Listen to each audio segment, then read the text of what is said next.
नमस्कार दोस्तों and welcome to planet 4। अमेरिकी जहाजों पर यमन की ताबड़तोड़ एयर स्ट्राइक, लेकिन भारत को दिया सम्मान। समुद्र में एक बार फिर से जबरदस्त धमाका, अमेरिकी जहाजों की उड़ी धज्जियां। अमेरिकी जहाज ने मांगी भारत से मदद, तिरंगा देखते ही भाग खड़े हुए हूती। यमन के एंटीशिप बैलिस्टिक मिसाइलों से समुद्र में तूफान। दोस्तों, अमेरिका और ब्रिटेन ने मिलकर यमन के 70 इलाकों को ठोका था।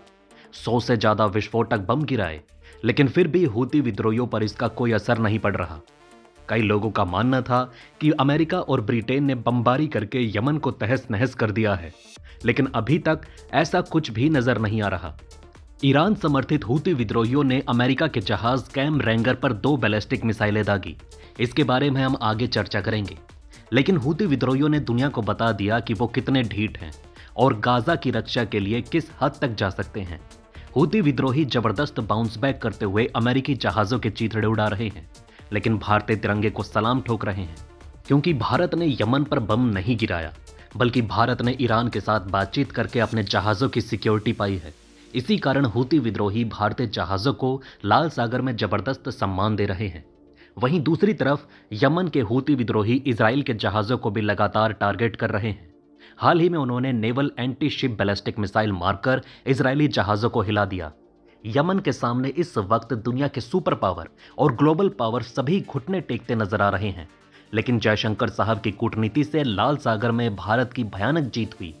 भारतीय जहाज बिल्कुल सुरक्षित तरीके से आवागमन कर रहे हैं। आपको बता दें कि अदन की खाड़ी में ड्रोन हमले की चपेट में आए एक मर्चेंट शिप को इंडियन नेवी ने मदद पहुंचाई, जिसके बाद इंडियन नेवी की तारीफ चारों तरफ जमकर हो रही है। मदद के लिए कॉल मिलाने के 1 घंटे के भीतर ही इंडियन नेवी का वॉरशिप आईएनएस विशाखापट्टनम मदद के लिए पहुंच गया। मौके पर पहुंचते ही आईएनएस ने जबरदस्त तहलका मचाया और हूतियों को भगा दिया। हमले का स्थान पोर्ट ऑफ एडन यानी यमन के पास से करीब 60 नॉटिकल माइल्स साउथ की तरफ। इस पर कुल 22 लोग सवार थे, जिनमें से 9 भारतीय थे। हालांकि हमले में किसी को नुकसान नहीं पहुंचा। इस हमले की वजह से जहाज के कुछ हिस्से में आग लग गई। इंडियन नेवी के अधिकारियों ने कहा कि उन्हें सूचना मिली कि एक जहाज पर हमला हो गया है, जिसके बाद उन्होंने इस हमले का जवाब दिया। इंडियन नेवी ने बताया कि मार्शल आइलैंड के झंडे वाले मर्चेंट शिप एमवी जैन को पिकार्डी पर ड्रोन अटैक की कॉल आई। कॉल मिलते ही इंडियन नेवी ने अपने वॉरशिप आईएनएस विशाखापट्टनम उसकी मदद के लिए भेजा। आईएनएस अदन की खाड़ी और अरब सागर एरिया में एंटी पायरेसी यानी समुद्री लुटेरे विरोधी मिशन पर तैनात है। 1 घंटे के भीतर ही तहलका मचाते हुए आईएनएस मर्चेंट शिप के पास पहुंच गया। आग पर नियंत्रण पाया गया और नेवी के स्पेशलिस्ट ने डैमेज एरिया का निरीक्षण किया। पूरी तरह से जांच के बाद ही सब कुछ सुरक्षित पाया गया तो मर्चेंट शिप फिर अपने आगे के सफर के लिए रवाना हो गया। आखिर समय पर इंडियन नेवी नहीं पहुंचती तो बड़ी दुर्घटना हो सकती थी। दोस्तों, वीडियो में आगे जानेंगे कि हाल ही में यमन के हूती विद्रोहियों ने अमेरिका के किस जहाज की धज्जियां उड़ा दी। लेकिन आइए उससे पहले एक और महत्वपूर्ण जानकारी आपको बता देते हैं। चुपके चुपके ईरान लगातार यमन को बेहद खुफिया और भयानक टेक्नोलॉजी और इक्विपमेंट्स भेज रहा है, जिसके दम पर वो लगातार यूएस और इजराइल को टारगेट कर रहा है। अमेरिकी जहाज चाहे समुद्र में हो या आसमान में, हर जगह ठोके जा रहे हैं। हाल ही में अमेरिका ने रेड करते हुए समुद्र में कुछ ऐसे हथियार पकड़े थे जो ईरान से यमन पहुंचाए जा रहे थे। इसमें उस तरह की मिसाइलें भी थी जो लगातार मर्चेंट जहाजों को हिट कर रहे हैं। लेकिन अमेरिका ज्यादातर हथियार सप्लाई को रोक नहीं पा रहा, क्योंकि ईरान बेहद खुफिया तरीके से यमन में हथियार पहुंचा रहा है। अब जरा ध्यान से सुनिए कि सुरक्षा परिषद की तरफ से जारी की गई खुफिया रिपोर्ट में हूती विद्रोहियों को हथियार सप्लाई को लेकर कौन कौन से बड़े खुलासे हुए। यूएन सुरक्षा परिषद की एक गोपनीय रिपोर्ट के अनुसार ईरान ने रूस, चीन और ईरान में निर्मित हथियारों को यमन में धूमधाम से पहुंचाने के लिए समुद्री बोट और सड़कों का यानी भूमि परिवहन का इस्तेमाल करता है। मतलब हूती विद्रोहियों को ज्यादातर हथियार चीन, रूस और ईरान से ही मिलते हैं। अब यहां जरा ध्यान से समझिए, भारत के रिश्ते रूस और ईरान से काफी अच्छे हैं और चीन भी भारत से रिश्ते सुधारने के लिए लगातार कोशिश कर रहा है। विदेश मंत्री एस जयशंकर के ईरान विजिट के बाद हूती विद्रोही भारतीय जहाजों पर कोई गलती नहीं कर रहे। यहां तक कि जब पुतिन और मोदी की हाल ही में फोन कॉल पर बात हुई, उसके बाद से ही हूती विद्रोही भारतीय तिरंगे को देखते ही सलाम ठोक रहे हैं। यूएनएससी की रिपोर्ट में बताया गया कि हूती विद्रोहियों को सप्लाई हो रहे इन हथियारों में rocket launcher, machine gun, missile और स्नाइपर राइफल शामिल हैं, जिन्हें हाल के महीनों में अमेरिकी नौसेना द्वारा जब्त किया गया। बोट्स का उपयोग करके हथियारों का परिवहन ईरान के जश्क बंदरगाह से किया जाता है।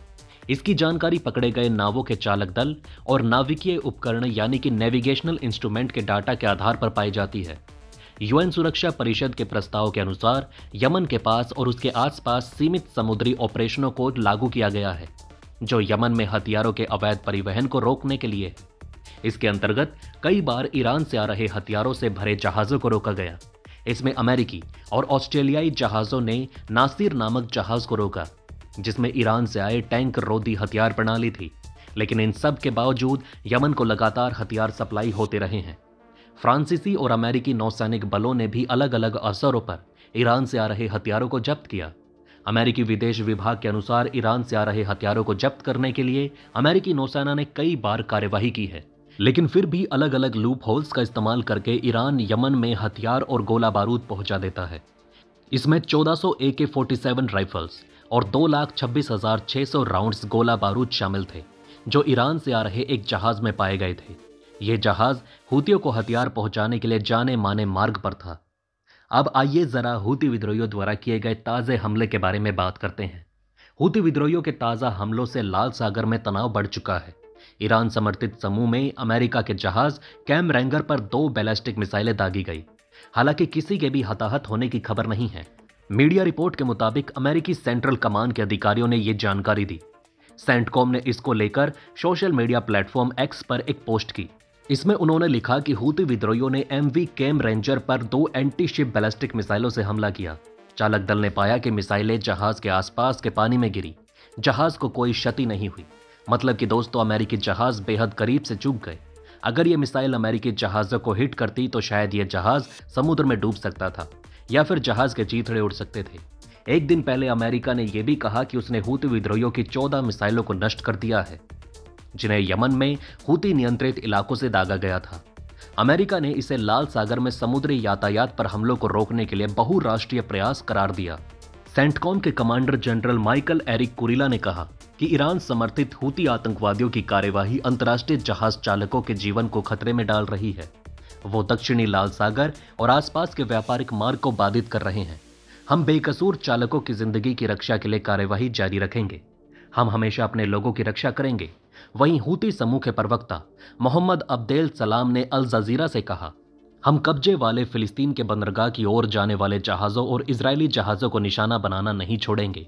मतलब साफ है दोस्तों, हूती विद्रोही सुपर पावर अमेरिका से जरा भी नहीं डर रहे, क्योंकि उन्हें लगातार चीन और रूस से हथियार मिलते जा रहे हैं। हूती नियंत्रित समाचार एजेंसी सबा ने अपनी रिपोर्ट में बताया कि अमेरिका और ब्रिटेन ने फिर से रात भर होदैदा, तेज, धमार, अलबायदा और सादा प्रांत में हमले किए।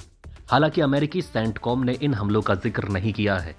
एक हूती अधिकारी ने ताज़ा हमलों के बाद सोशल मीडिया प्लेटफॉर्म एक्स पर लिखा, यह खुल्लम खुल्ला एक युद्ध है। उन्हें हमारी प्रतिक्रियाओं को सहन करना होगा। अल्लाह की यही इच्छा है।